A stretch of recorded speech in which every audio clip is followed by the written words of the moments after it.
Hi, everyone. Welcome to the Power Hungry Podcast. I'm Robert Bryce. On this podcast, we talk about energy, power, innovation, and politics. And I'm pleased to welcome a new guest and a new acquaintance of mine, Alexander Stahel. He is the CIO of Bergraben Holding. He is in Zug, Switzerland. Now, have I pronounced your name correctly there, Alex? You did perfect. Stahel. Thanks a lot for having me today. So I've become acquainted with your work via Twitter, and I didn't warn you, but all guests on this podcast introduce themselves. So I've given a brief bio about who you are, but if you please imagine you have about a minute and you've been asked to introduce yourself, please, by all means, introduce yourself.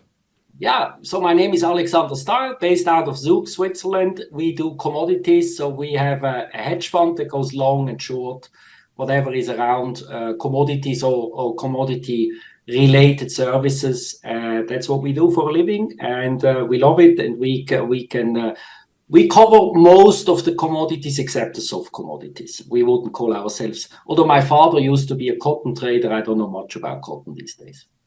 But so the rest we feel comfy.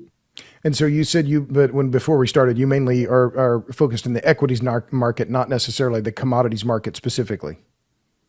Yeah, look, if you invest in the commodity side only, so the pure play, call it the futures curve of commodities, it's a slightly different game than expressing yourself on the equity market side, and we feel we find more value in the equity market because the dislocations there can be bigger, and that's what we look for.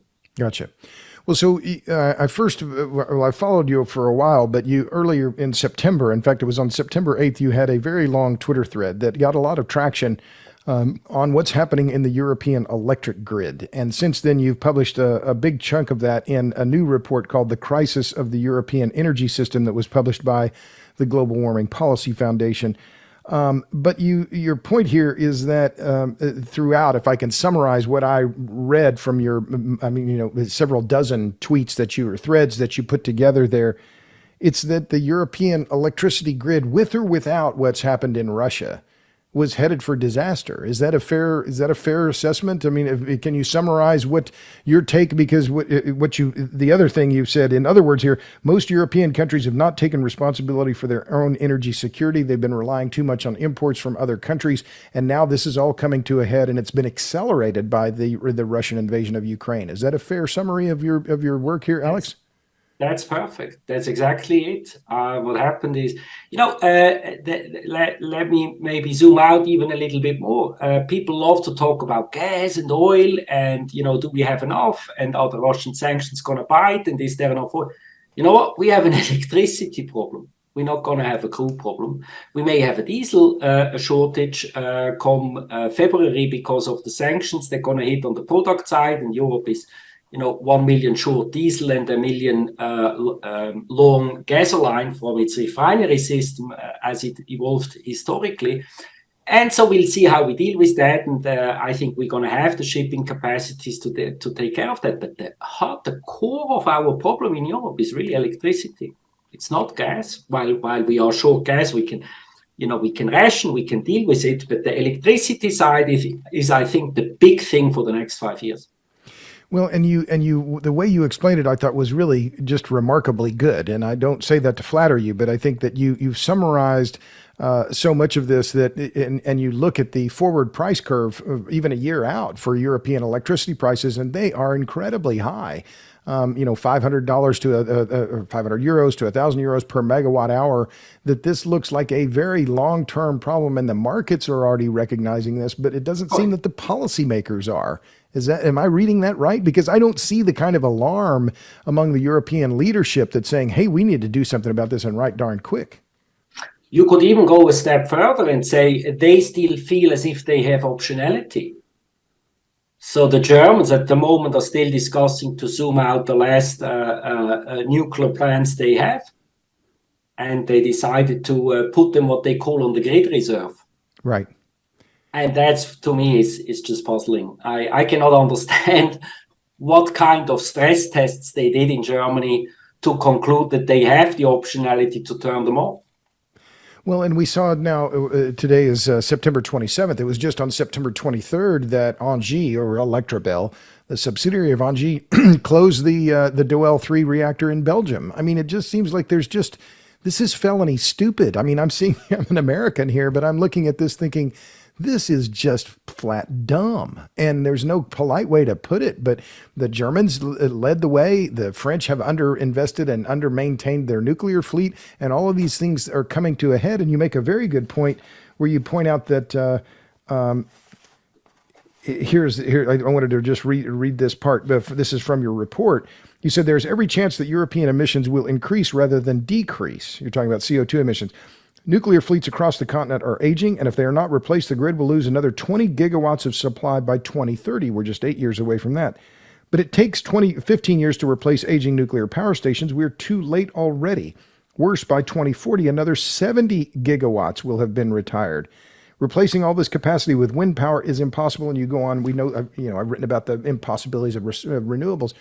But what you're calling for is more attention on this, but it doesn't seem like that's happening. You've rang the bell of alarm, but is anyone listening?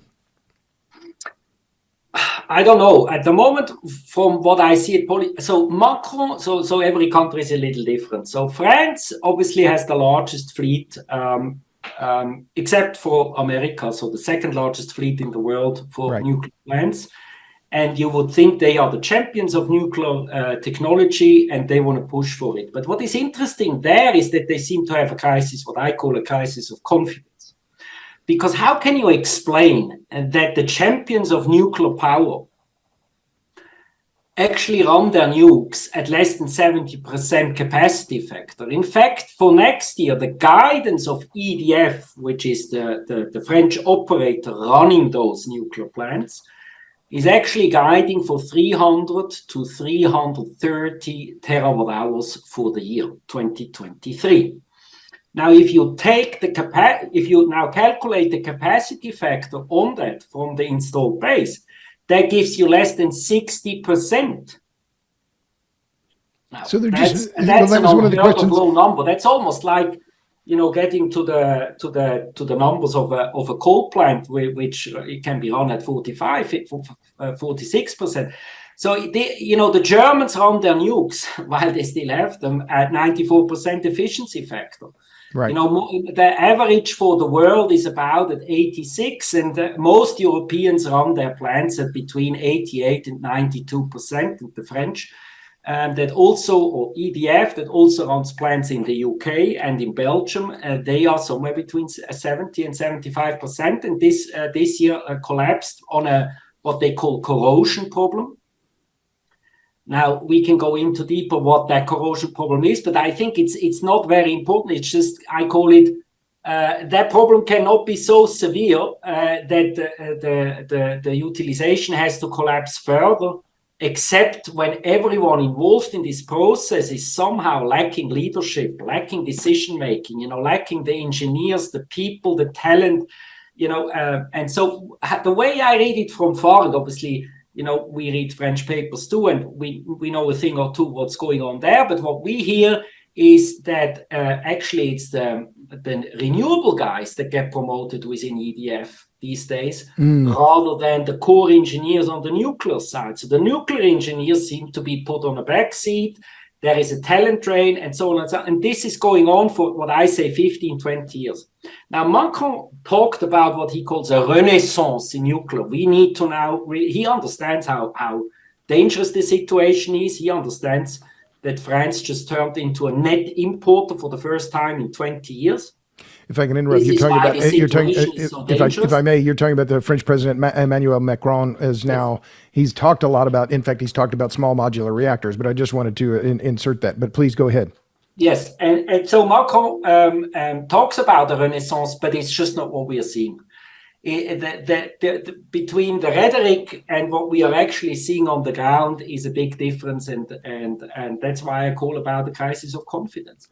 Well, and it's interesting because Europe has been, if I may add, that Europe has been on a path to anti-nuclear now for what I would call 20 years. In some countries, loudly and clearly so, and in some countries, through the back door. Right. And this is a very dangerous, in my view, development.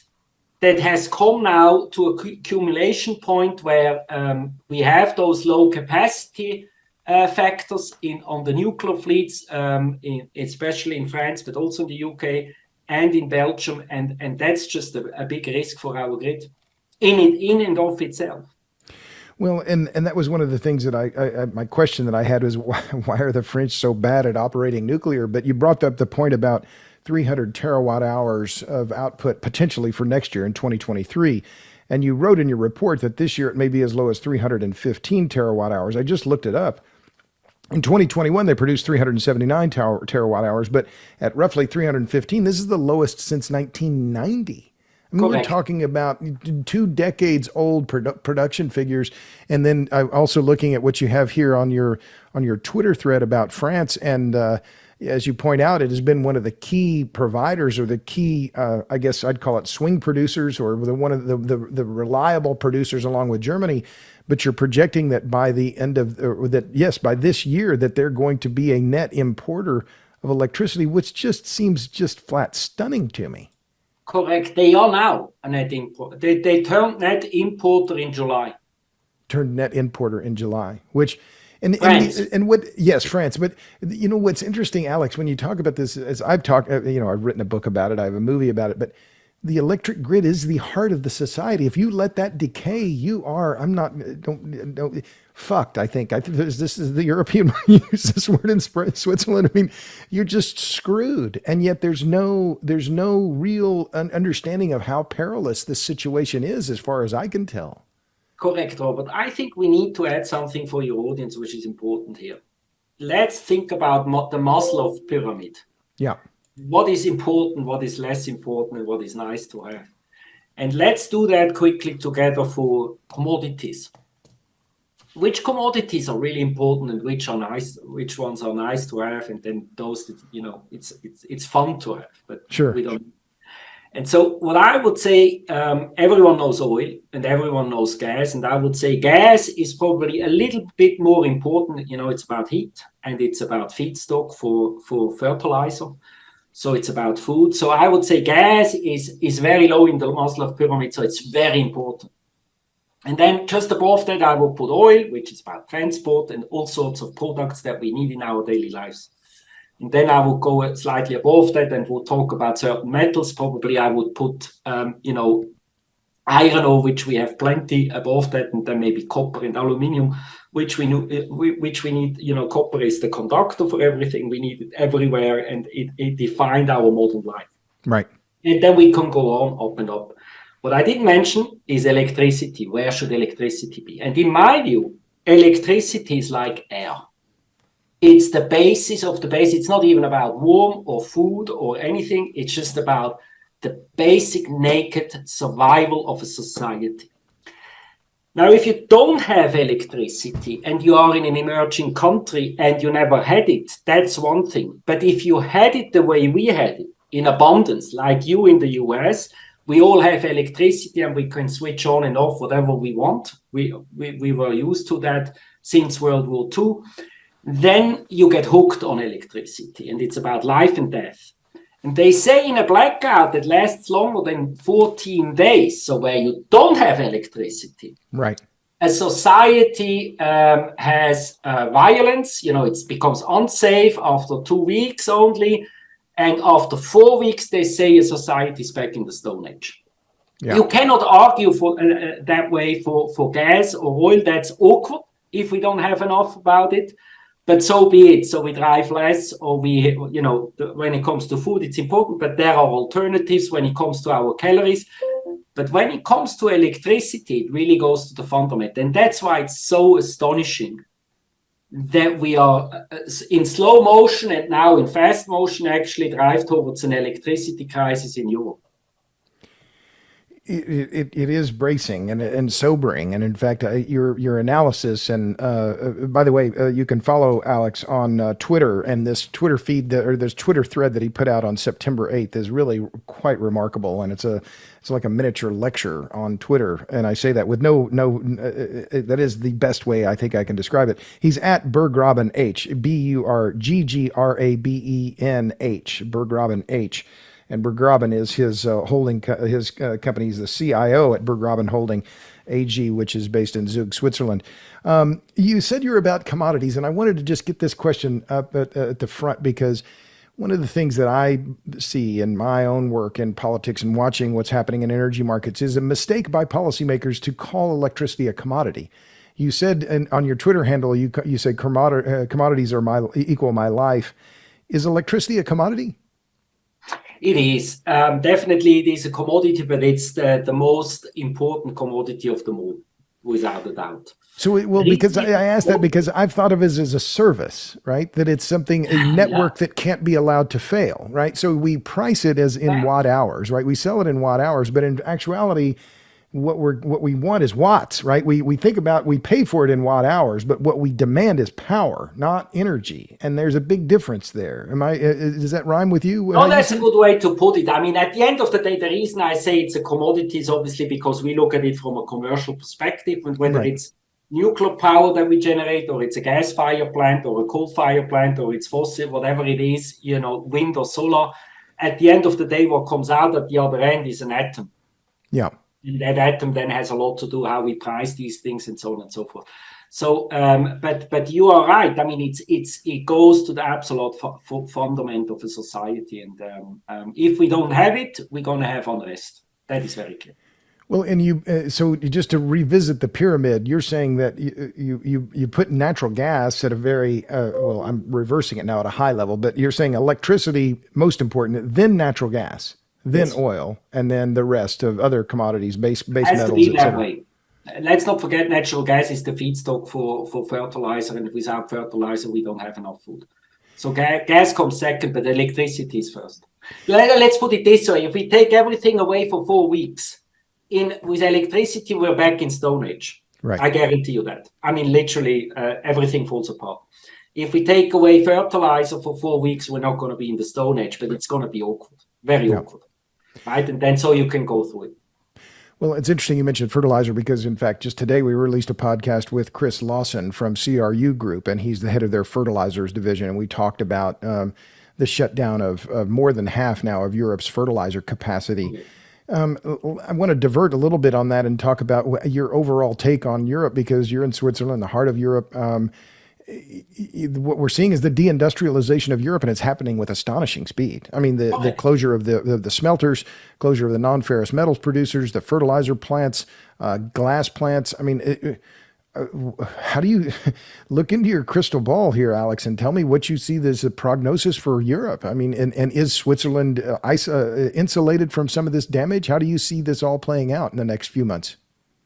Yeah, I mean, Switzerland is in a lucky position because we have an extremely diversified and extremely service-orientated industry, but we're not going to be,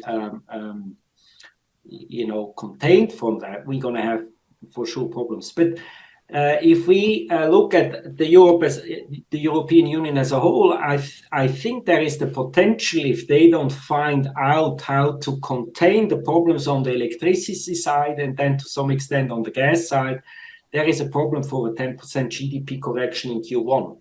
And now people say, wow, that's a big number, but it's actually not that big if you think about what's going on here, because it really, if you are a chemical maker like BASF, the large German chemical maker, one of the largest in the world, right? They literally use 2% of overall German gas, and they use about 1.5% of German electricity as a whole in one location. And that's how big they are. And, they cannot produce at these levels. It's just not possible. So you said a 10%. So you're gonna see in the coming, if the industry knows exactly what's going on here and how difficult it is to fix some of the problems that we have to fix. And we can also talk about natural gas, which is fixable. But the electricity needs addressing, and it's obviously purely homemade, as we started to discuss, and we can go deeper about that. But the point is, the industry in the next 12 months will look at this and say, are politicians correcting, yes or no? And to an extent that the prices come back to a level where their unit costs stay competitive. And if they will see no such sign, you will see a lot of relocations. And those go silent first, right? Because BASF obviously produces in the States as well. So they're going to expand in the US, right? The CapEx goes to US. Whatever they add in terms of capacities goes to places where they can be competitive on the unit cost side. And they slowly but surely reduce whatever they have in Germany or elsewhere in Europe. And you see that for Yara, right? Whatever they closed has been in Europe. Yara, the fertilizer maker, the Norwegian one. And whatever they have in the US, they expanded, or in Canada and so on. And those patterns will continue. And you mentioned some of the, call it energy intensive or electricity intensive industries like glass. You're going to see more of that, not less. Now, some of that is transport sensitive. You cannot transport glass over the pond, right? You cannot bring it from the US easily to Europe and be competitive or not break it. So that's a little bit more complicated. But what can be moved, I expect tough decisions to be made, except when European policymakers really make a U-turn. I don't see any sign at the moment of that U-turn, and I think it's an important topic to delve into why that is. Well, then we'll touch on that. So then why isn't, I want to talk about why you think the gas problem is fixable, because I've been thinking about what's going on in the UK, and Liz Truss, of course, repealed the fracking ban. And so that opens the door to more drilling, but still we're talking a couple of years before they have any sizable domestic production. But talk about the U-turn. What is it going to take for the European Union? And because a lot of the discussion is still, we need to double down on renewables, which you point out is impossible. They cannot possibly scale up the amount of renewables needed to fill the hole that they've dug. So what you talk about the U-turn and what the possibilities are for that and what it would look like. Yeah. Okay. Just quickly for maybe those that are strong believers in renewables, and I have nothing against them. I think they are part of the mix, but they cannot be the only road forward, right? The problem about renewables is multiple. First of all, in Europe or in the globe, we don't have the chemical storage we need. So electricity is about as much as the asset, whether it produces CO2 or not in the process.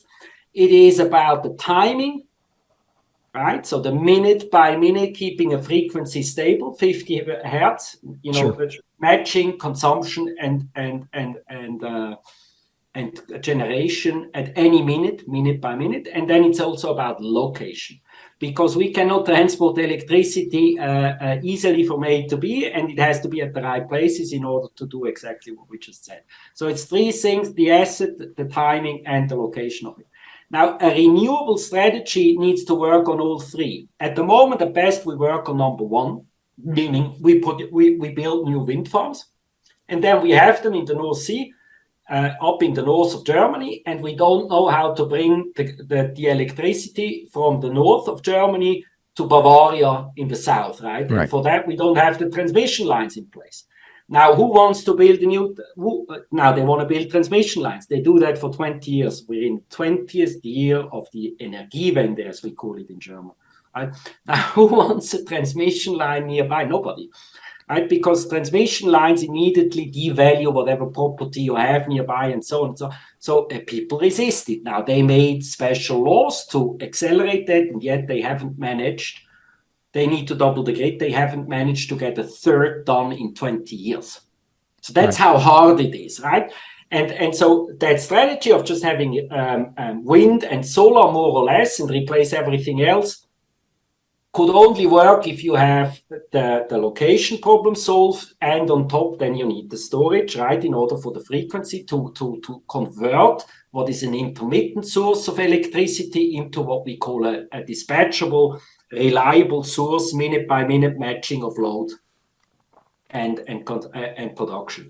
And that is not possible for the moment, while storage is in what I call a stage 5 type technology readiness, where we have, call it, large prototypes that we install. The latest one that made a lot of noise by whenever he does something, Elon Musk, right? That battery installed in Victoria battery in Australia. That on the way to building it already burned down once, right? And they had to write a report why that is. No one really knew why, right? I mean, that's as prototype as it comes. Look, what I said to my friends is, I say, look, when it comes to the electricity grid, and I have two messages there that are important. When it comes to the electricity grid, I want people to treat it like building an airplane. And we all going to sit in that airplane, in that Boeing airplane or Airbus, once that thing can fly millions of times without coming down. And if we have the slightest indication that we cannot do that, that somehow that plane in certain circumstances can fail, you and I are not going to sit in that plane. And Right. we shouldn't have to sit in that plane. But this is exactly what we're doing. We're treating the European grid like a startup. Let's see how it works. Let's see whether we can make it work. Let's have that wind and solar. And maybe it's not at the right time, at the right place, and we cannot match. And maybe we have a blackout. Okay, no one wants to talk about the blackout, but maybe we have it. You know, we tried hard. We need to decarbonize. So it's treated like a startup, and that doesn't work. The second thing, the important message there is, you also, in terms of price, in order to keep an industry or an economy competitive, you need to make sure that the prices are back at, call it a window of 30 to 50 euros per megawatt hours. At the moment, we are at 500. Right? So you're going to destroy an economy. We're going to use up 10% of a 22 trillion European GDP as an economic bloc to pay electricity bills. Well, not many bakeries going to survive that, right? They're all going to close. And that's exactly where we're in at the moment. So in order to make sure you avoid these kind of price spikes, is you want to have layer after layer after layer of generation capacity so that you always have too much, not at some point too little. Why? Because commodities are all priced at the margin. And it's this last molecule that we don't have, this last atom that we don't have, is that prices everything. And then if you have really too little of it, things spike. That's why when you Americans had this shale miracle going on for 10 years, starting in more or less 2010, it took really off. You remember that you influenced the entire global price of oil. Right. It was literally kept in a window of $55 to $65, and it couldn't go above or below it, right? It was just like there was plenty of oil. Now, it wasn't maybe so good for the shareholders there, but that's a different story. We had plenty of oil. Here, with electricity, it's exactly the same. At the moment, the grid feels there is not enough generation capacity because you can take this out, and coal we shouldn't have, and now we take the nukes out, and we reduce. Oh, and the nukes don't really work in France, and so on. Prices panic. Yeah. And rightly so. And that's why we have what we have at the moment. And nothing about it is not fixable. But now comes the policy question. For that, we need to have an honest conversation about our what we call European climate laws. And they came into power, Robert, in June 2021. Since then, Europe has climate laws, and those climate laws request you, they are called, by the way, Fit for 55. Right. Fit for 55 means reduce 55% of your emissions by 2030. By 2040, those emissions have to be reduced further, and by 2050, we want to be at zero. Right. Not just for the grid, for all sorts of things. Sure. But for the grid, it's where it really gets awkward. And that's an important message for your audience, because it means at the moment that many of the industrial players, the utilities, struggle to decide what they should do, right? They know the fix is get the coal back out of storage, right? Get that, what they call grid reserves, get it out. And so, but then your emission balance sheet looks bad, and so then they say, okay, but we need to have, in order to balance the intermittence of renewables, we need to have the gas powered stations. Well, for one, we have at the moment the war and therefore struggle to get the gas, but we're going to have enough in order to power the grid. But then the prices are high there, and therefore prices of the entire grid are high. And so there is the next problem. And so what we did in Europe is we reduced our options more and more to the point where we now have high prices and not enough about it. Well, and I'm looking, and I'm exactly what it is. So I'll interrupt because I just pulled up the day ahead electricity prices. This is for tomorrow now, September 28th. Italy, $459 per megawatt hour. Germany, $386. France, $393. I mean, these are just staggering numbers, and it's And all these are the across base Europe. loads, right? Now go on peak load. I'm sorry, say again? Those are base load prices, right? Now go peak load. Those prices are double. The peak load prices are double that number. Wow. Do we do Okay. it? German peak load.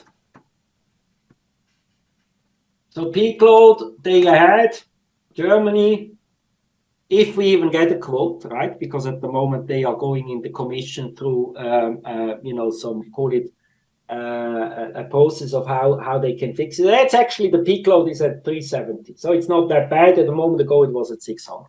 Day ahead price. Right. Now we can do the winter months and say 2 months. And they're yet higher on the 2 month ahead. The Yeah, price of course, into the winter they go higher, right? So let's do 1 month out.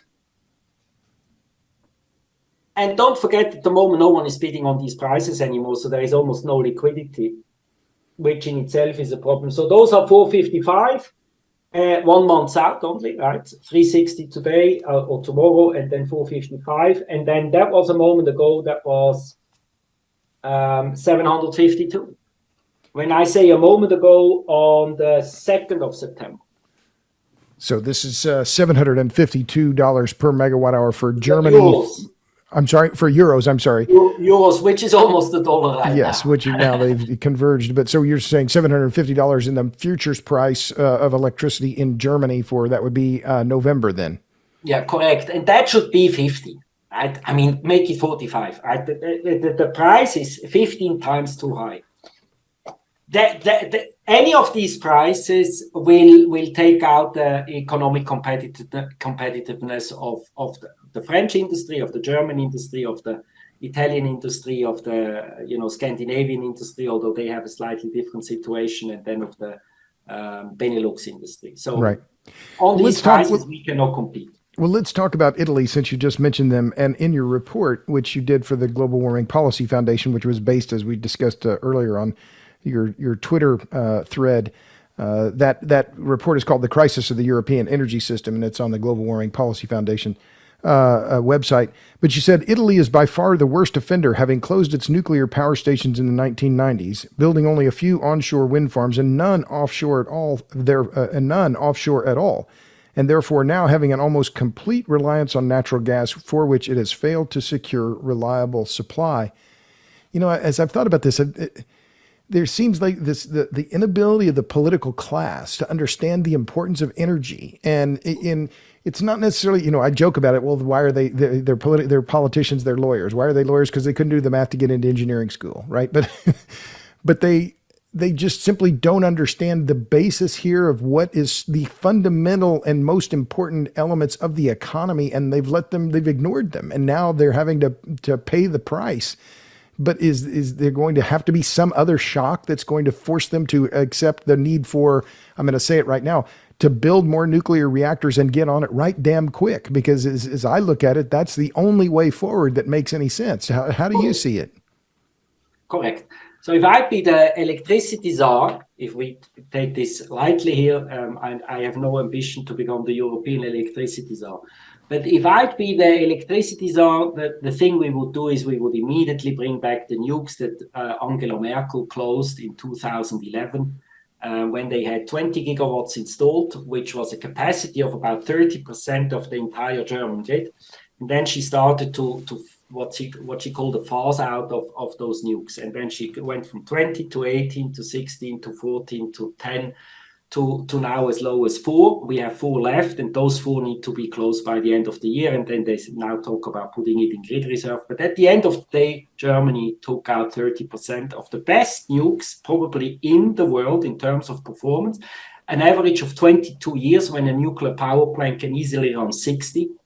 Right? I mean, they have a base expectancy of 40 years. Almost all of them run 50, and then many of them go 60 and beyond. Yeah. When they are well maintained. So the Germans have an average when they closed all of them of 22 years. So that in terms of waste of resource. And if we would bring that back, and most of them are still happy and alive, right? They are just not in service. If we would bring them back, I would argue we would immediately take prices down by 75%, more or less on the decision. Now, it may take 6 months to have to refuel them, to have everything ready, and so on and so forth. But and may some need, to find the personnel, the labor, and so. And I don't want to, diminish or belittle the complexity of such a restart after the decision was taken to shut them down. But it could be done in a, call it, war kind effort between 6 and 12 months, and that would take prices down immediately. So that's something we would have to do. Well, then it makes perfect sense. I mean, this is the part why the closure, that Engie's closure of the Doel 3 reactor in Belgium, just to me makes no sense whatsoever. I mean, are you not looking at what's happening here? I mean, who's in charge? Why would you allow this critical asset that provides 10% of Belgium's electricity to go away? I just don't. It boggles my mind, sitting here in Texas, of course, but I just think, who is in charge here, and why aren't they understanding the critical nature and the critical problem at hand here? Why aren't they understanding the danger that lurks?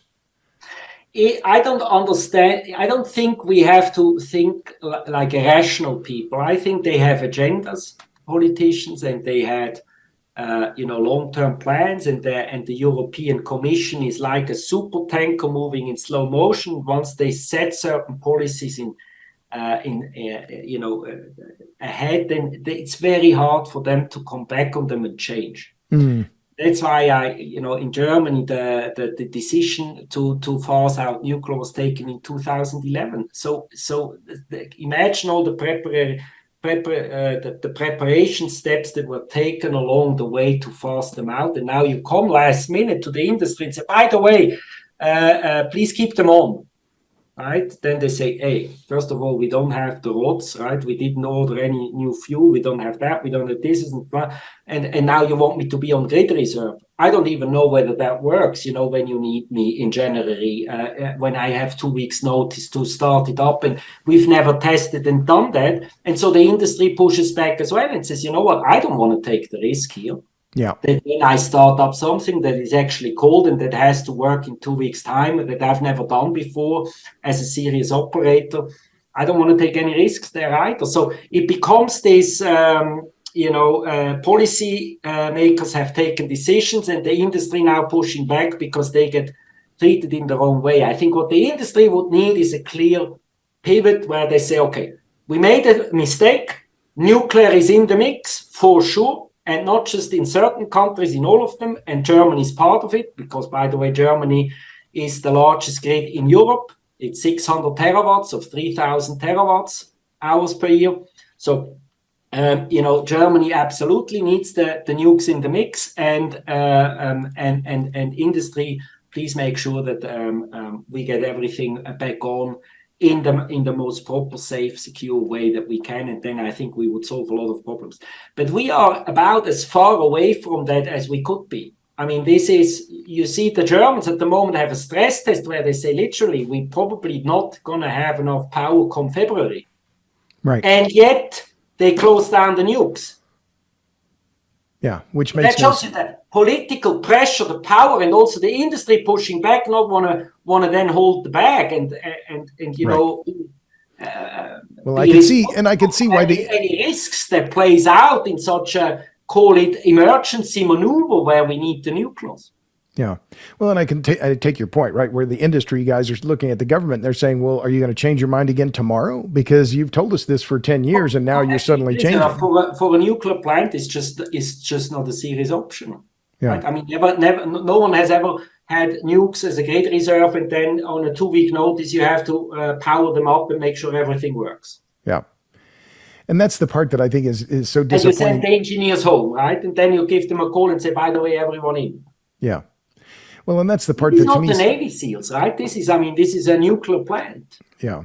And that's the part that to me is so remarkable and so disappointing, that the French would not be maintaining their plants in a way that would allow them to operate them at higher capacity factors. I mean, they've been the world leaders in deployment of nuclear, and ones that I've admired, but they're running their plants badly, which just seems frankly, just inexcusable. You got, these are the most important bits of infrastructure in society, and you're letting them letting corrosion problems shut them down. Shame on you. This should not be happening.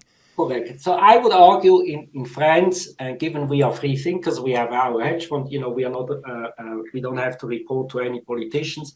I would say that the French have a, behind the scenes, a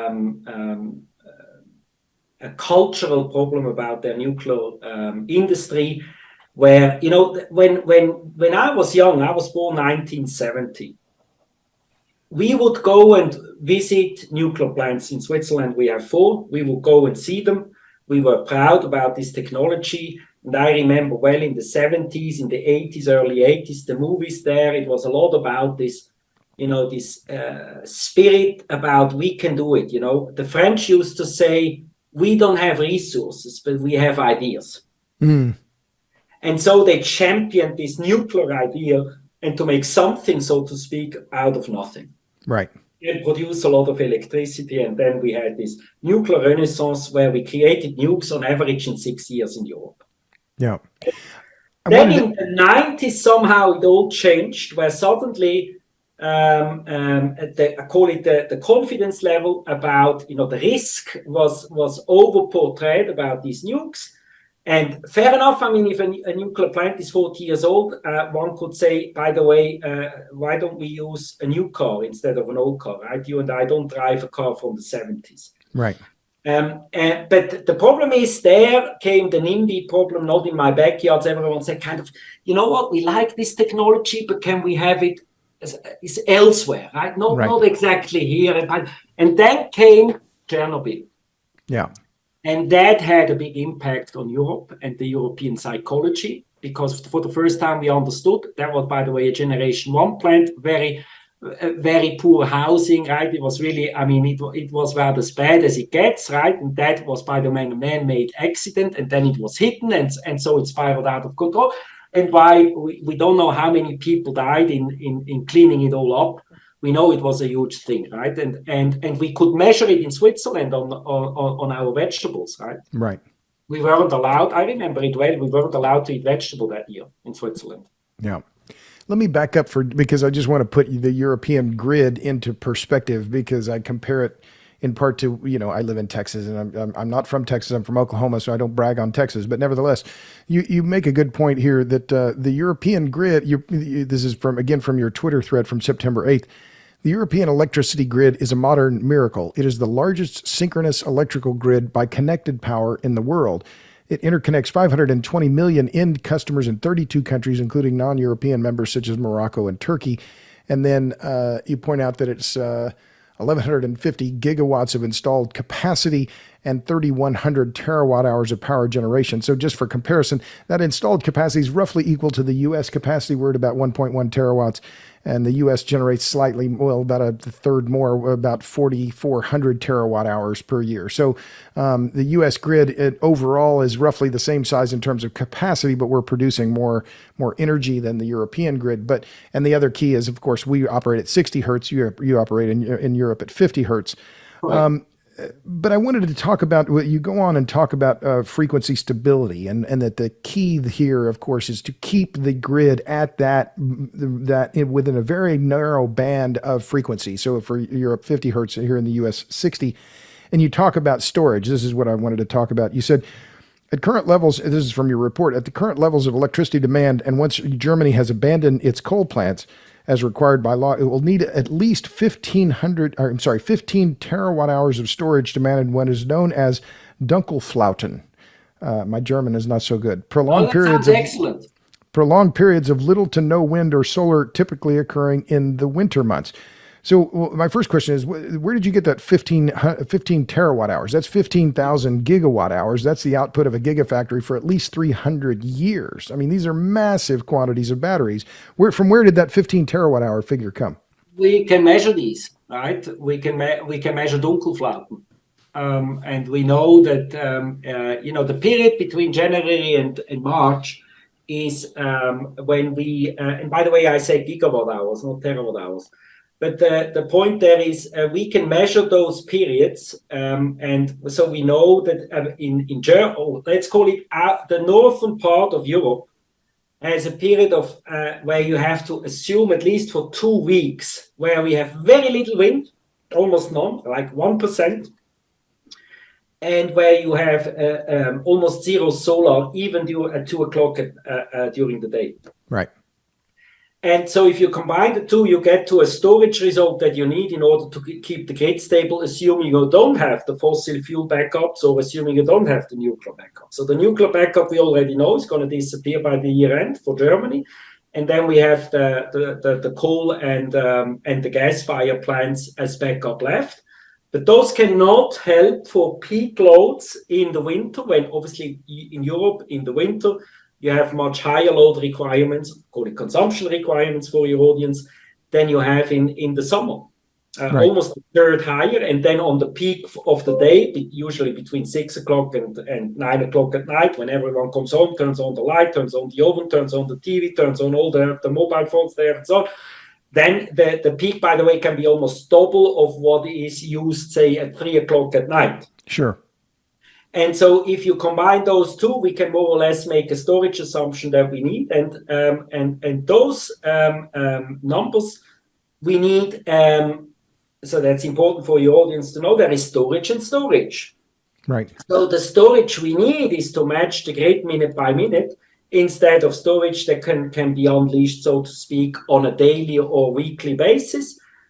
Because otherwise the grid frequency breaks down. And what we have in Europe quite a bit, actually, especially in the Alps, especially in Switzerland or Sweden or Norway, is we have a lot of what we call mechanical storage. So what people also refer to as pumped storage. Right. Now, those fantastic, miracles of engineering, they can release energy in days, not in hours or minutes. Right. So if we want to make sure that the grid stability is secured, we need chemical storage. And so we get back to Mr. Musk and his gigafactory. And if we would have the whole output of a gigafactory for Germany, the gigafactory at the moment is not at full capacity, but assume Mr. Musk has finalized it, and assume Mr. Musk would deliver one entire production of batteries to Germany alone, only goes to Germany, only for grid purposes, and we will make sure that it's grid scaled, connected in the way it needs to be, and not just in a single car or so, then that would help for a couple of minutes, about 4 minutes. So that gives a perspective to your audience, what we are talking about here. When people say, hey, we're going to solve that, don't worry, we're going to have the storage. Well, we're going to have the storage maybe in 20 years, I don't know when. Right. It comes down to the lithium miners. It certainly doesn't come down to any of the politicians in Brussels. Well, let's talk about that, because I wanted to I've asked a lot of guests on the podcast, and you said in your bio, you say commodities equal my life. So you're an investor, and I ask this of a lot of people, not just guests on the podcast, because I'm curious what they say. The world today is as unstable as I can recall in the last 20 years, right? I mean, there's just a lot of upheaval.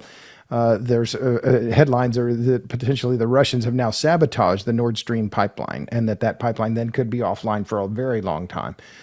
Here's the question. What asset classes make sense to you? I mean, are you long the dollar? The dollar is incredibly strong. The euro and the pound are both very weak.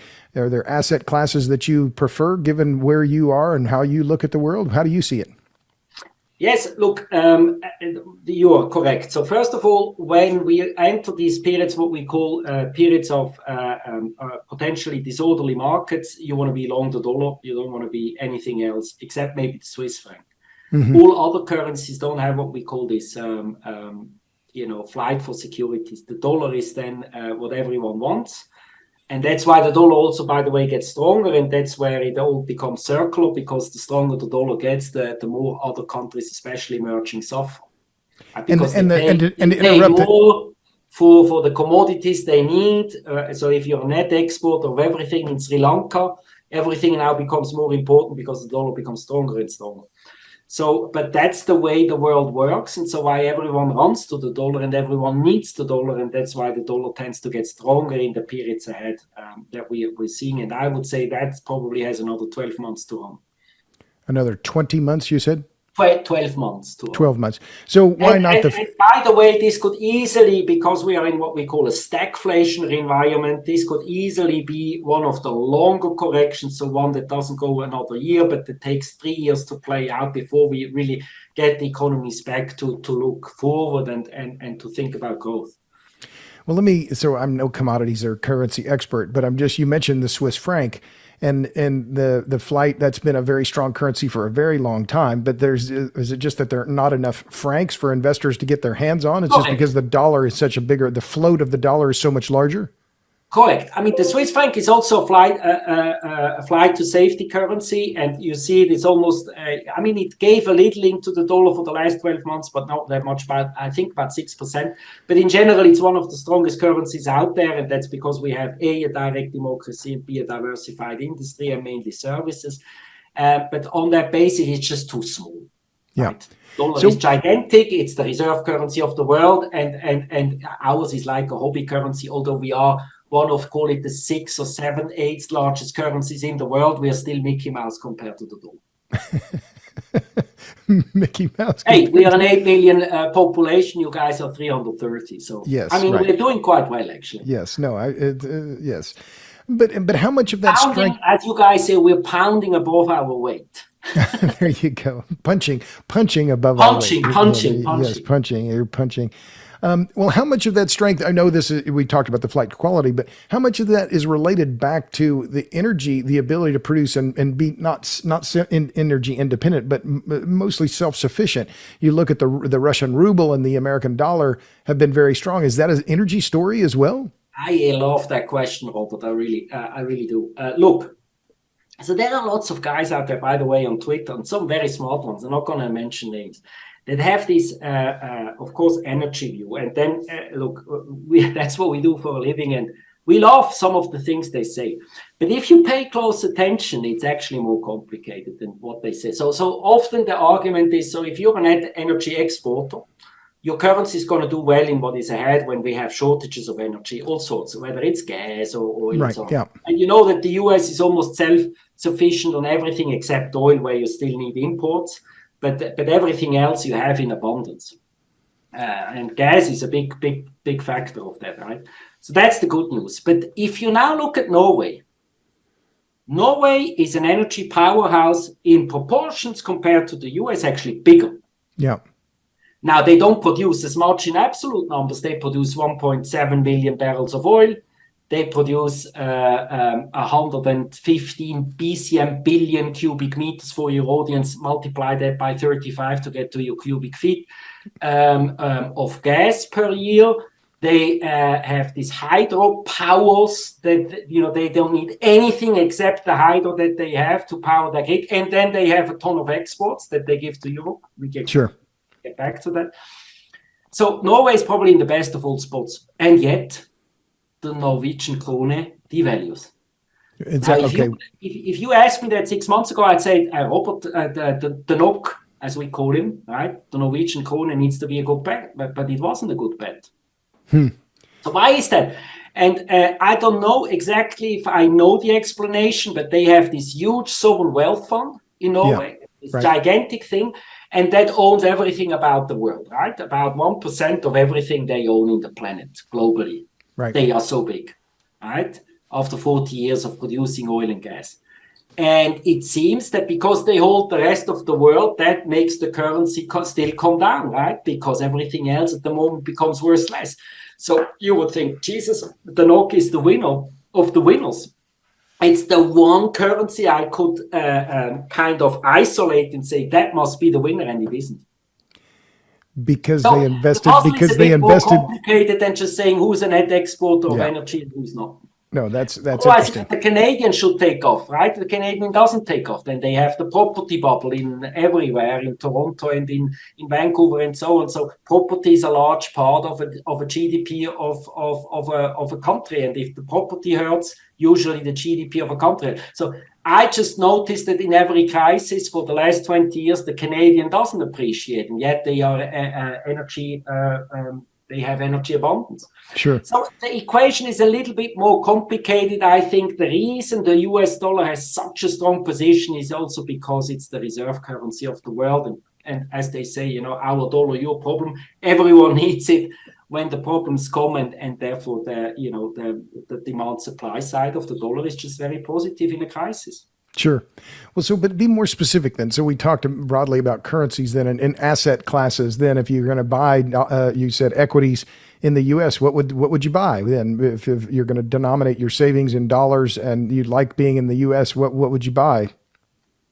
Maybe you don't buy, right? Maybe you just hold cash. Okay.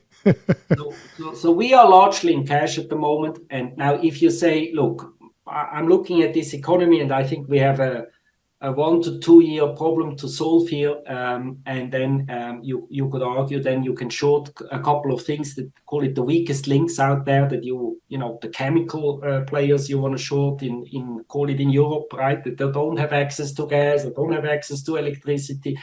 They have problems, right? So they have an earnings collapse. Maybe they even have a mass, maybe they even have to shut down. So you can short those weakest links, and you Americans know a thing or two about shorting on average. So you can do these kind of things. I think Germany, France, Italy will have a tough time, but the US will also have a tough time because you have a lot of debt, more so than most European players, and that also hurts. When interest rates go up and up and up, and what is the Fed currently doing? So I think you guys are not going to be isolated from the crisis, but I think there are times when you don't need to invest and find this special situation to benefit. You can also say, this is just a hard patch. Let me preserve capital. Let me make sure I'm in the dollar, and let me wait for the trade to come my way. So one could argue the trade is to wait for the trade to come back to you. Fair enough. Well, so that would anticipate one of the questions I was going to ask, and I've been following Peter Zion's work. I don't know if you're familiar with him. Yeah. I like him. Yeah, and his new book is The End of the World is Just the Beginning, and he talks about, in particular, if I were going to boil down what is his focus on that book, it's demographics. So we've talked about the political issues in Europe, but we haven't talked about the demographic problems in Europe. And this is something that Zion pays a lot of attention to, particularly when it comes to Italy. And you've identified Italy as maybe the country, well, clearly, in the day-ahead prices, their electricity prices are the highest of anyone on the map that I saw. They've staked their electricity grid on. They've shut down their nuclear plants. They haven't done much on renewables. They've staked their electric grid on natural gas. Handicap it for me. If you're going to look at the demographics and longer term prospects for European countries, is Italy in the worst situation, or is it the UK, or can you handicap it, or do you want to handicap it that way? I don't want to handicap it too much. I like them, and I like a lot of parts of Europe for many reasons. But let me just say, maybe, why don't we quickly open and go back to the grid? It's true what you said, right? The Italians are the largest net importers of electricity in Europe. They relied for 20 years on others to provide the electricity they didn't build up after they closed down the nukes. And so what did they rely on Germany and France? France already, as we discussed, turned net importer, so they cannot help Italy, right? And the Germans are about to do the same when they close off the nukes, and they're going to turn maybe a bit of exports, but not for any moment in time, any minute, any extreme situation, what we call peak loads in the winter, so they will not be able to help Italy. So Italy has issues to solve, and I think they need to go about them and probably have a nuclear renaissance, or at least make sure that they build whatever they need to build in terms of, at the moment, they rely mainly on gas, but maybe they need to go back to coal and so on. So much for the climate goals, right? Because at the end of the day, when you need quick fixes, you're going to see a lot of going back to coal. That's what we know how to build fast. You build a coal plant in 2 years. You permit it, you build it in maybe 1.5 if you need to, and you get the coal. There is plenty of coal around the world. We can coal the planet for another 500 years. So coal reserves is not the issue. Maybe the production is, and maybe we need to do a couple of things there, but that's all solvable. But that means the climate goals are not going to be met. And you know what? My view there is, I don't worry too much about the what happens in 30 years. I worry about social unrest and hyperinflation. The electricity side is certainly a sign of hyperinflation in Europe right now, because that's going to test the fabric of our society. So we need to make sure to fix that. And now to your question, who has biggest challenge to solve? Let me just say something, because I know many people look at Italy and think this is a difficult one also because of its debt to GDP of 150% and so on. But look, I used to be an operator for 10 years, and I used to produce an industrial product, roofs, a form of roofs. Let me not go too deep into it, but just keep it for you, where we produced the same product in Germany, in Czech Republic, in Poland, in Italy, in Bergamo, and we could compare unit cost. And no one explains the Italians how to produce and how to be efficient in the north. They are as competitive and as productive as anything in Switzerland, anything in Germany, anything in East, anything in the West.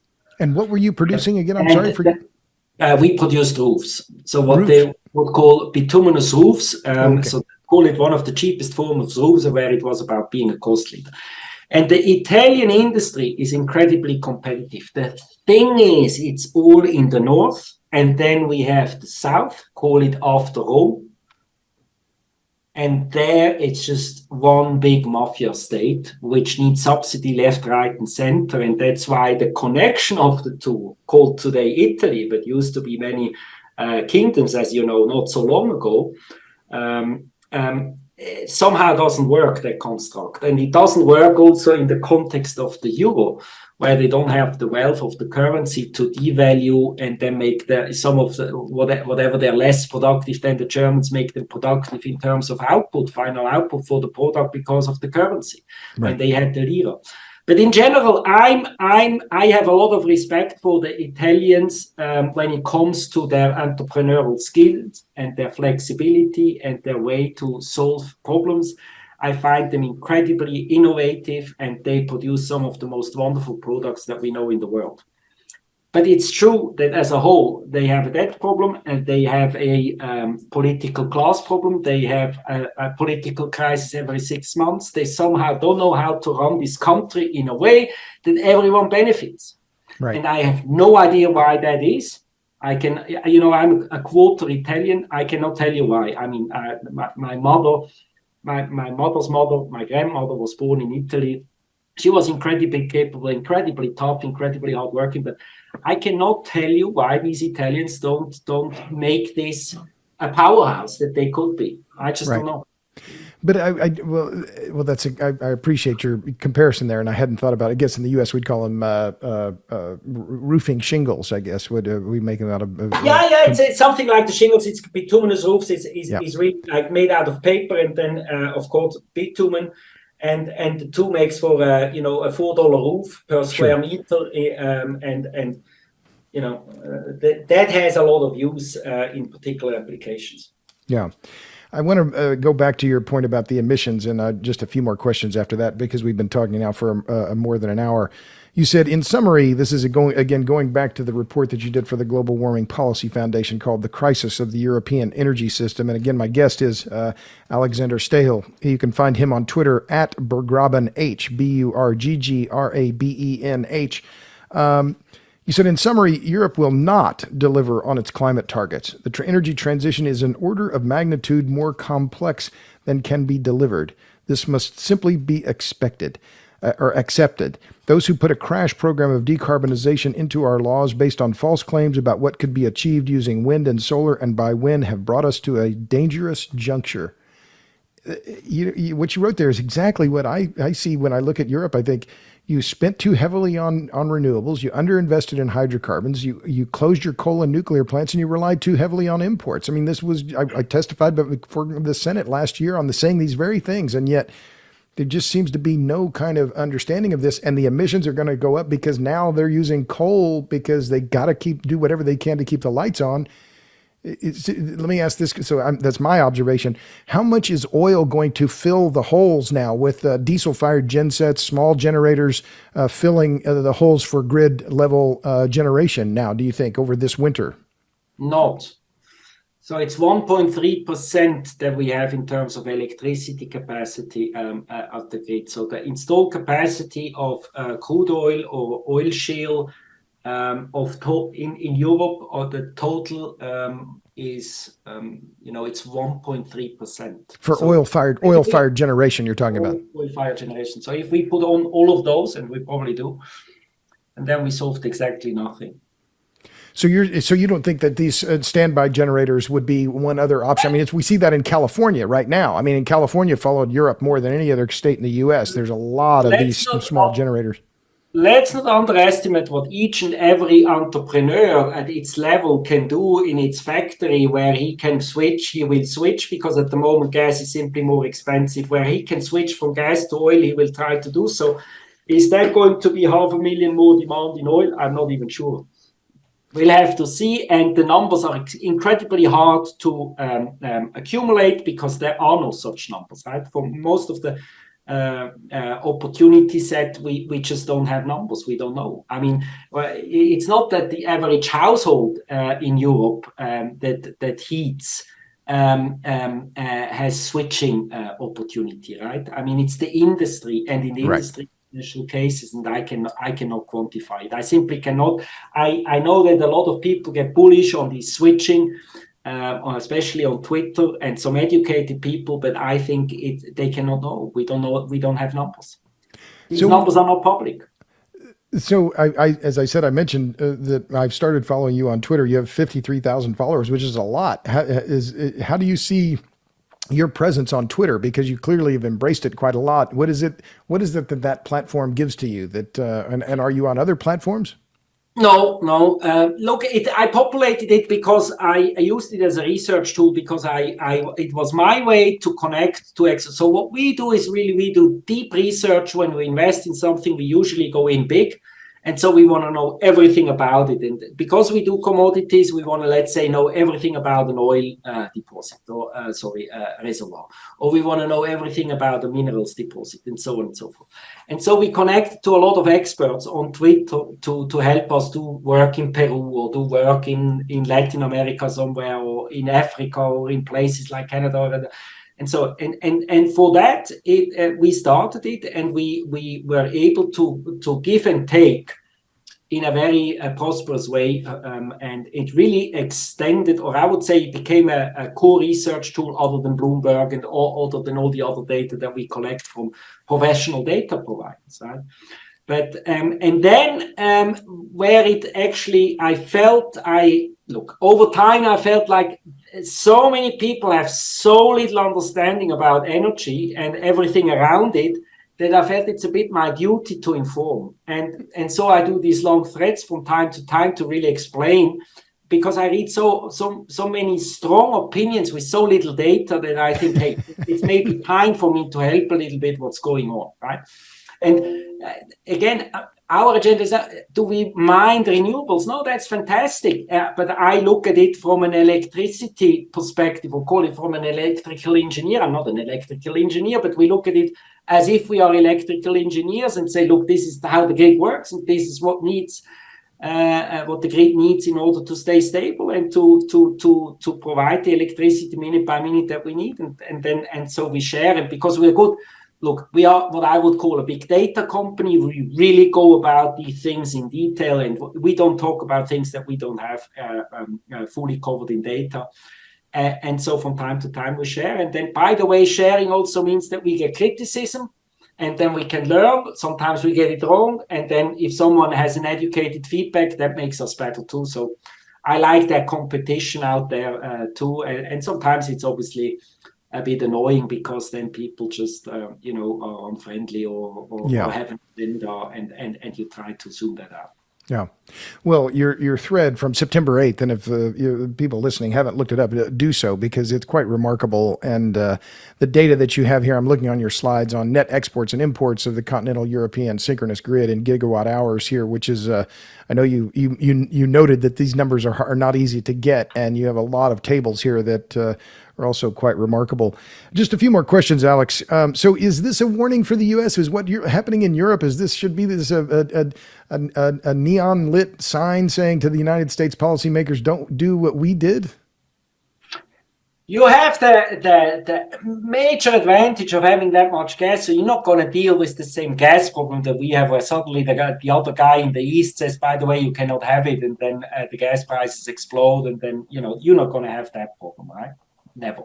And obviously your grid looks quite similar to ours when it comes to install capacity. So it's a good third. It's nuclear, and then coal matters, and coal gas fired matters, and then you have a bit of biomass and waste, and then you have some of the hydro in renewable. But it looks fairly similar as a whole to Europe. Again, the problem you're not going to have is our problem when it comes to gas, which made prices higher this summer, and then we added some problems there. I think when it comes to nuclear, you have very similar problems. And probably not that dissimilar in timing either. I think we have the disadvantage that EDF is a bad operator, and for some reason the American operators don't. They operate them well, and so you don't have capacity issues there, or output issues, so to speak. But maybe down the road, when you want to replace them all, you're going to see resistance too. I think sometimes the Americans are more practical, and they don't, when it comes to energy, they are, the Europeans have more of a green soul, completely the wrong one though, but they have, right? They want to save the planet.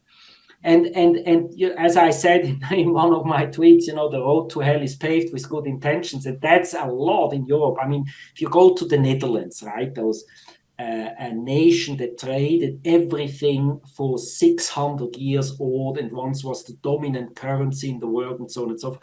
Right? But these guys really want to be green, right? And they turn off all these fantastic, they have what we almost the Gavard of Europe when it comes to gas is called the Groningen field, after the village Groningen in the Netherlands.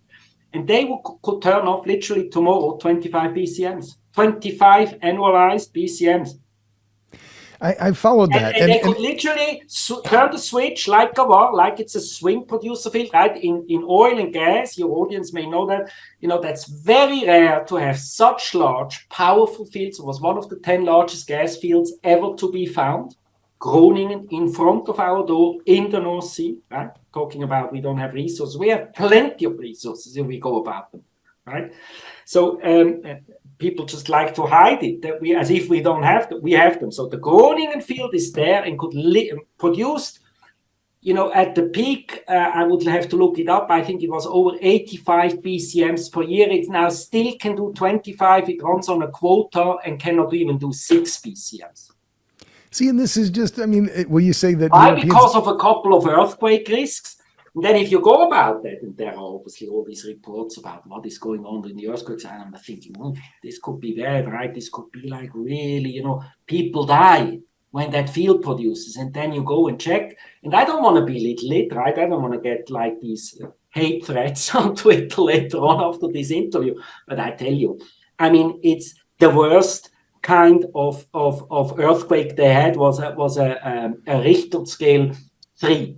Right. So yes, the bricks can come down, right? But no one ever died. No one was ever injured. Yes, there is damage, and then the government should go about it and refund these people and make sure that everyone actually gets a new house and is happy for that field to produce nearby.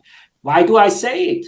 Because the Netherlands, like the UK, like the Italians, they completely rely on gas when it comes to power their grid. So now they rely on LNG, right? It's a joke. Yeah. Well, it's just it's remarkable, and as you say, that how this ideas around decarbonization and so on have just swamped every other consideration, right? That this is the only thing that we have to pay attention to, and damn civilization, damn society, we're not worried about that because we have to be focused on Paris, on decarbonization. Everything else is a side issue, which to me, it's a recipe for cultural suicide, it seems to me. And I think the Americans there will be different. I think, yes, you have the same forces, the Biden government, but I think you will handle it differently, more pragmatically than we Europeans do. Right? Boy, I hope you are right. I hope you are right. We have the laws, we went all in. But let me say something that I wrote the other day to a Turkish newspaper, which I think sums it up well, right? So what really happened is because of these climate laws, we made the average consumer believe that we can do without hydrocarbons. Here is the dilemma. The average person doesn't know that they use exactly the same amount of hydrocarbons, whether it's in the grid, the way they get the electricity, coal, gas-fired plant, or even oil, to a lesser extent in Europe, or whether it's the products they use daily, right? When they touch this thing, or when they have the phone, right? And all the plastic they touch all the time, right? They don't know that they use less. And then when it comes to their daily behavior, even in transportation, they use as much. Maybe the industry allowed them to save because the SUV they used a moment ago was using 12 liters per 100 kilometers and now is only using 7 liters. But that wasn't them saving. It was the industry making them save. So that's what I try to explain is the people think they don't need hydrocarbons because we have such a strong lobby talking the hydrocarbons down or being the baddies, when actually their consumer behavior hasn't changed whatsoever. So that's now we go to the second change of behavior, the boardrooms, where the ExxonMobiles even, and they are quite good in it, I have to say, they really, are a force against, call it the hysteria. But many, of the large players, the majors in Europe, Shell, BP, they have clearly changed their behavior when it comes to capital investments for hydrocarbons. And that matters more and more and more. And now some is rectified by the state players from the OPEC countries. But the problem is the OPEC countries need the engineering, the know-how, the technology that the majors, the Seven Sisters, provided now for decades. Right. And they cannot just do without our know-how. And a lot of that comes out of Europe, not just the United States. I would say that's fairly even, if not even a bit skewed towards Europe. And at the same time, do the youngsters that come from the ETH here, what is the MIT of Zurich, right? Do they want to go into oil and gas? Do they want to become engineers in the Netherlands to join Shell? No way, Jose. No way. They want to go to Google. They want to go to Facebook. They want to do data, right? And that's why I say in my profile, we don't need a new e-retailer. We don't need more bits and bytes. What we need is molecules and atoms. Yeah. And that changing behavior when it comes to investing, when it comes to boardrooms, when it comes to the students' behavior, or when it comes to the engineers, has a massive effect and is a big problem that is to come, and it also is going to come to the States. No, I think it's already here. There's no doubt about it. And by the way, I've not heard a Swiss say "No way, Jose" until just now. So this is a bit of time in the US, even though I don't sound like it. But I think you're right. I think that there is and I have children, they're grown and they're adults, and I'm proud of all of them, but their age, their generation, the number of people who go into petroleum engineering, I mean, we've seen this in the data here, right? Very drastic reductions in the numbers of people who are going into the hydrocarbon sector. And you are from the land of oil, right? Yeah. So, I mean, that's a big signal. I mean, go to Boston. What do you think happens there? I mean, if you have a junior there that says, by the way, I want to join ExxonMobil, probably the parents, I don't know what they do. They freak out. They say, well, you crazy. You want to go to IBM, or I don't know what the right name is. But the point is, they don't want to go there anymore. And that's a problem down the road. Despite the fact that hydrocarbons... hydrocarbons... it's a problem for the Saudis as much as it is for us. Because they don't create the MITs. Right. And that this is a longer term issue than for hydrocarbon production if you don't have the expertise. And that's going to be could potentially a limiting factor. But we need to replace one North Sea. So that's 3.5 million barrels each year from decline rates that we have in the industry. So the industry at the moment has about 100 million barrels we use. Of that, if you deduct and just get it to crude, is about 85 million barrels per day that we need. Now, if you reduce that, we have about 55 million barrels per day that is in permanent decline already when it comes to field production, right? Those fields are aging, they are in decline, they look like a Gauss curve, right? So they go up in production and then it comes down. So 75% of all the crude we know in the world is in permanent decline. That decline rate on average is 6%. Right. So now you make the number. That's one North Sea each year So Norway, UK, Denmark, everything little on the side needs to be found and brought online, developed each year, one entire North Sea only to keep production still. Now, why are we going to consume more? When people think we're not going to consume more, I have to say, well, do the numbers before you assume, right? First of all, Asia is going to consume more. Going from lower to middle class, that in itself means more energy consumption. And then two, population growth. So we are forecast to go from 8 billion people to whether it's 11 or 12 billion, I don't know. But that comes mostly out of Asia and some of Africa, right? Nigeria being forecast to go from 220 million to 600 million people in the next 20 years. So what do they need? They need energy. Right. And you think they're going to do a wind farm? No, they need the cheapest, simplest form of energy they can get their hands on, which is coal and or hydrocarbons, gas or oil. Right. And so that's where we're going to have a massive crisis on that basis. Well, so it seems to me you've made a pretty good case for being long oil and gas stocks.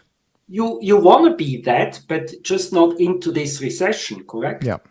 I mean, we warned about metals in May and said, look, here is China's problem, and that's lasting, and be out of the metals, because we love metals, right? We don't have enough copper, we don't have enough nickel. It's the same problem everywhere. Cobalt, you name it, lithium. I mean, a joke, right? We could not even help Elon Musk on lithium, let alone all the other gigafactories that are currently out there to be built. Right. Okay, so we're going to have a super cycle there. But that is not to say that first we have to digest the down cycle. And the down cycle is not just the metal's going to be priced up there and not going to look through that, and look through that cycle. No, first they're going to come down, and then you invest in the metal side. And then, so we warned about that in May and said, look, here now is the time to be out of the metals and let that cycle play out. And then for oil, we warned in June on Twitter, publicly so, and got criticized as always when we do these calls. But I think we are right. And at the moment, the price action certainly gave us right? The oil was about 110, it's now 80. And I think we just have to digest that cycle first. And then after that, we'll see where we are going. Okay, there is some past dependence, right, because of the sanctions that we put on Russia. And we have to see how that plays out and so on. And so there is always news that can come out where we change our mind. But for the moment, I think you want to be defensive. Yeah. And commodities have now reached a point where, what I like to say, the demand becomes elastic while supply is inelastic. And usually everyone likes to explain that demand is actually very inelastic. And it is in the biggest sense of the word, right? But commodities are priced at the margin. And so when we have these shocks on the demand side, it's not that inelastic anymore, right? You can absolutely from here lose 3-4% of oil demand. Right. And at the same time, the OPEC guys don't want to throttle their production now. Maybe the Saudis this time will say, no, we'll take care of that. We'll have to see. Yeah. When they decide, we change our mind. Sure. So just last two things. And my guest again is Alexander Stahel. He's in Zug, Switzerland. He's the CIO of Berggraben Holding, which specializes in commodities. You can follow him on Twitter at BerggrabenH, BURGGRABEN. So last two things, Alex, I asked all my guests, I have them introduce themselves. And at the end, I asked them, what are they reading? What books are you, do you have on your bookshelf or on the top of your pile there that you're reading? We talked about Peter Zion before. What else? That's a good one. I wasn't reading that much because the news flow was so hard and we worked so hard on our studies. But probably what book could I recommend?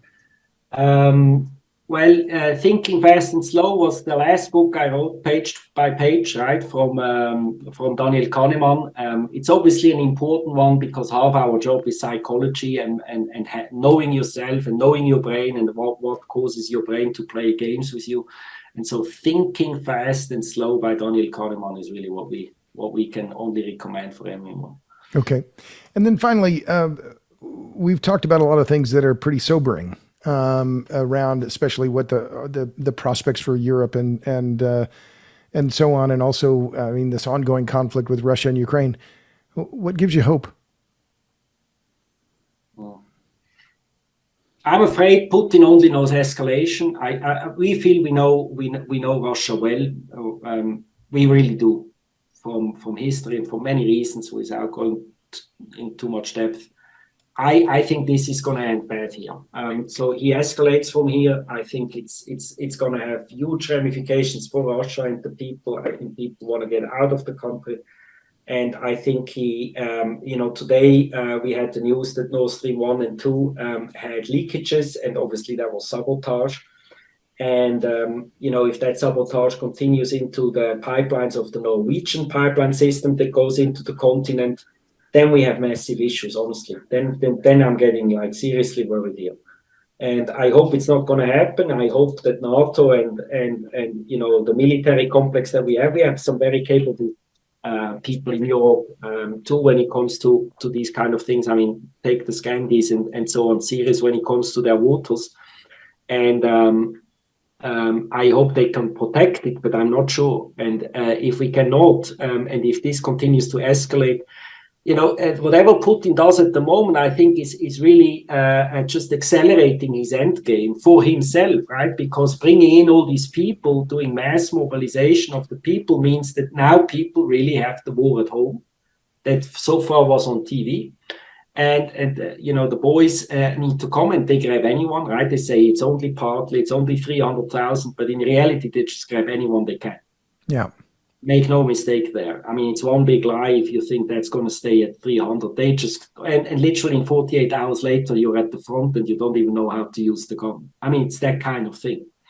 And the Americans, with all the professionalism when it comes to army, you cannot understand what's going on in this country and how dysfunctional Russia is. It's unbelievable dysfunctional. And on that basis, Putin loses that war because by now the Ukrainians know what they are doing. They're just going to kill those boys on the other end. And that means Putin is going to lose that conventional war. And now the question, Robert, is what is he going to do next as a move? And I don't want to discuss that here, but you know where I'm going. This is just a tough one. And I hope that, the American president and the French and the UK, you call it the big armies, right? The ones that have everything, that they really have a serious word with the guy. So what I've heard you say is you're not very hopeful. No, I think this has to go worse before it gets better, sadly.